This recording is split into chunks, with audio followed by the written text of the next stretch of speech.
Hey guys, it's Joe from Gadgetry Tech, and today we're going to talk about a couple affordable USB microphones. So it's from a company called, and I think this is how you pronounce it, VeGue, because the V and the G are capitalized. Now I did some research in trying to find the right pronunciation of this brand, so if I'm wrong, I'm really sorry. Google's pronunciation thing said VeGue,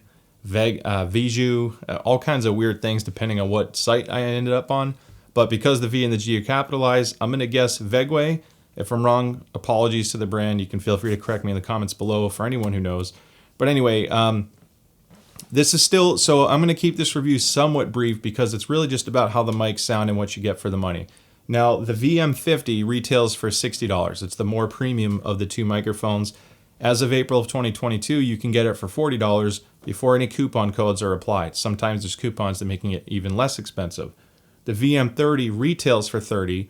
There's no extra discount on top of that, but there is a coupon code available. Now, I don't specifically call out price reductions because I have no idea how long that'll last, especially when the review comes out. But either way, it's pretty safe to say that $30 to $40 is the price range for both of these. Now, I'm going to help you understand the differences of both to see if one's worth it over the other. So with that being said, let's dive in. Now, regardless of which model you pick, they actually come with some cool things out of the box. One, they're USB-C. So I like that. I know it's 2022, but some cheaper stuff still gives you micro USB, and there's products out there that are much more expensive that haven't updated to USB-C. So I like that it's USB-C. Now you get a couple important accessories. One, they're ready to go out of the box, so they can set on your desk or tabletop, no problem. They come with in this case, this is a tiltable mount, all plastic. The VM30 has the tripod mechanism, which has rubber feet. I do like the rubber feet because one, it helps with noise on the desk, and two, it just makes it feel a little bit more solid so it's not sliding around as easily. And then you have this adjustable thumb screw to change the tilt and all that. Now it uses a rubber cord system to suspend the microphone. So technically this is a shock mount, and I'll show you what that looks like from underneath. Now the one thing I noticed is when you plug in this microphone, the way these work, it's a rounded rubber cord. So when you plug it in, it's very easy to push it through. And now you can see that it's no longer attached. So just from a muscle memory standpoint, I'm just saying this now because when you plug it in, the placement is kind of important for the mute button, which I'll show you. But just hold the top and the bottom at the same time. Don't hold it by the shock mount when you plug it in, and it'll be fine. I found that after using it for a bit, the microphone didn't work its way out of the shock mount at all. It's just for when you plug it in and put pressure on it. Also showing you on the bottom, you have a volume knob and a mic or headphone output. Now that volume knob is not for your headphones, that is the mic sensitivity on this. So if you're speaking, and when you plug these in, by the way, do a voice test before you go straight into a conference call with somebody. So plug it in, turn on Windows Voice Recorder, and start recording into it at the distance you would sit at and the volume you would speak at, so you can dial in the gain so you feel it just right. I actually found that the gain is pretty versatile on this. Even on Macs, I could get right about here talking my normal voice and it wasn't clipping out. So it has some decent range to it, but it can get a little too hot if you tend to get close to it or lean into your desk. So just turn that gain down. Now I mentioned the placement being important of this. There is a mute button right on the front. You can see that right there. Now, I like the tap to mute. It actually does a pretty good job about not creating any weird pop noises. You can hear your finger touching the body of the microphone. However, it doesn't do anything else past that. And then you'll see the light change to red. So you have an indicator there. Honestly, overall, again, it's $30 microphone. It's a pretty inexpensive microphone. And I think you get quite a bit out of the package. Now, I'll go over the microphone performance in a moment and explain if the shock mount works well at all, pop filter, etc. But before we do that, I want to show you the difference physically to the VM50.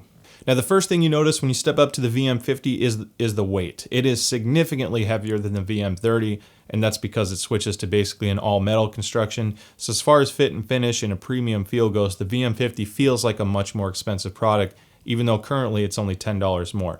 Now, you have a rubberized base, so instead of a tripod style mount, it's rubberized, and it still sits very stable on the desk, thanks in part to that weight. Now, on the bottom, you have the USB-C and the headphone jack.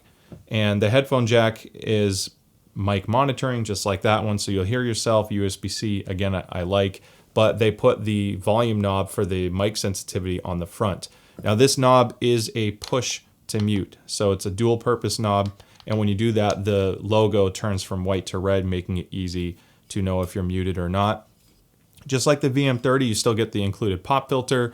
You still get a shock mount. The shock mount system is a bit more robust. So if you want something that does a better job of isolating the sound, that does a really good job there. And overall, it's from a functioning standpoint, nearly identical to the VM30. It just uses higher quality materials, and I like the ergonomics of this better because ultimately I don't care to adjust the gain from underneath. It's kind of a blind way of doing it, and this makes it much nicer and easier to see. And I think the muting mechanism works too. Now they both come with basically the same included cable. It is a USB-C on one side, which goes on the mic, and then you have a USB-A/C on the opposite side, which is a pretty cool way of doing it. So let me get that into focus here. And you don't use both at the same time. It's basically if you're plugging it into a laptop, desktop, or even a PlayStation with this cable. Now on that note, this does work fine on the PlayStation 5. I tested it. It actually sounds great on PlayStation 5. The only problem with it is the PS5 does not allow you to send audio out to a different source while you're also using the microphone if you're planning on using a headset. So if you have a different external amp or you're plugging a headset into the controller, but you want to use this mic to either improve your stream quality and things like that, at the moment I didn't find a way to make both work simultaneously. You can plug your headset into the microphone, and the microphone has its own headphone out, so that can still work. However, if you hear yourself speak, there's mic monitoring basically in the mic, so you can know how loud your gain is. You can't turn that off, so if you're okay with that, you can do it that way, but if you're not, unfortunately, I didn't find a way to circumvent that. All right, and now I'm talking to you on the VM30 mic. Now I'm holding this. Normally you want it on your desk, but instead of me looking away from you all, I'm gonna hold it like this as smooth as I can. Part of why I wanted to do this too is to show you the shock mount functionality. Now the shock mount is a nice feature add. I'm glad they include it. However, the material they chose for the shock mount and the way the body is designed, you gotta keep in mind it's a $30 microphone. The shock mount does still transfer a bit of vibration into the mic. It probably reduces it to an extent because the internal mic body itself doesn't have much as far as isolation goes. However, this isn't like what you would compare to a much more expensive microphone's shock mount system. So I'm holding it about the distance the microphone would sit at your desk. Because this doesn't go on a boom, it's designed just to rest on your desk. You aren't going to be that close unless you're leaning over. Now, just to show you the difference in quality when I lean over, here's the proximity test, if you will. Now I'm talking to you much closer on the microphone, and let me make sure I'm not clipping out, and I may be. So I'm going to turn the gain down a little bit. So just like that, now I have a lower gain. I should be able to talk into this no problem and not clip out, and it looks like we're doing okay there. Now if you do the plosives test, Peter picked pickles, the pop filter actually does a great job at this price range. So even though I'm not a huge fan of the shock mount, I think the pop filter is excellent. And overall, the tone of the microphone is nice too. It's actually very clear. There's a little bit of warmth to it.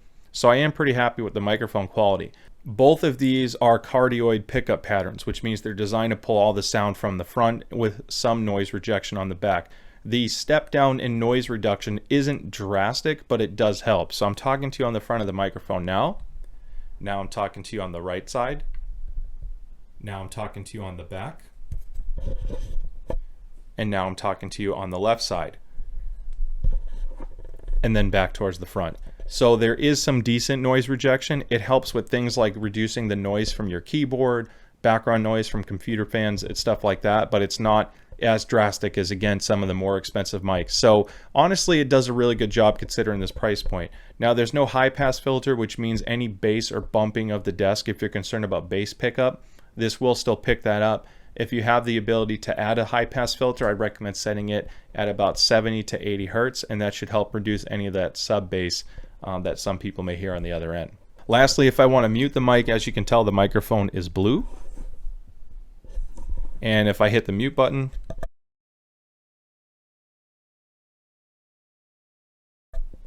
and now we're back live. So you can hear the noise from me touching the mic to mute, but overall it's pretty silent, and I like that you have that status indicator going from blue to red. All right, now I'm talking to you on the VM50. Now this is a higher quality microphone. I'll explain why in a moment, but overall the tone and clarity is actually very similar to the VM30. I think if you're trying to get the best sound quality for your money, the VM30 is a better value because they are so similar. What you're paying for here is the higher quality body, I think better ergonomics. It is $10 more, but you are getting a more premium product. Now, the one thing I will say about the sound quality of the mic, the sensitivity, or sorry, the impedance of this microphone is much lower. It's 660 ohms versus 2,200 on the other. A lower impedance microphone typically suggests it's a higher quality microphone. It also means it's less susceptible to noise from power. So the USB noise, the hissing and humming, the artifact sounds that you hear from compression, things like that, all of that is improved with a lower impedance microphone, and you can really tell on parts where you're quiet. Or if you have the gain turned up and you're soft spoken, this will have a much cleaner output signal. So if you're concerned with the best possible sound quality there, this is why you're paying for the VM50, that noise reduction and the higher quality build material and ergonomics. So I'm going to do the plosives test again. Peter picked pickles, plosive testing. So overall, I think the microphone still does a great job of reducing the plosives. I really think they did a good job with the pop filter. It's spaced out well, and it's a high enough quality screen where it actually does great if you like to lean in. And the other thing I'll show you is when you mute on this one, the logo turns red.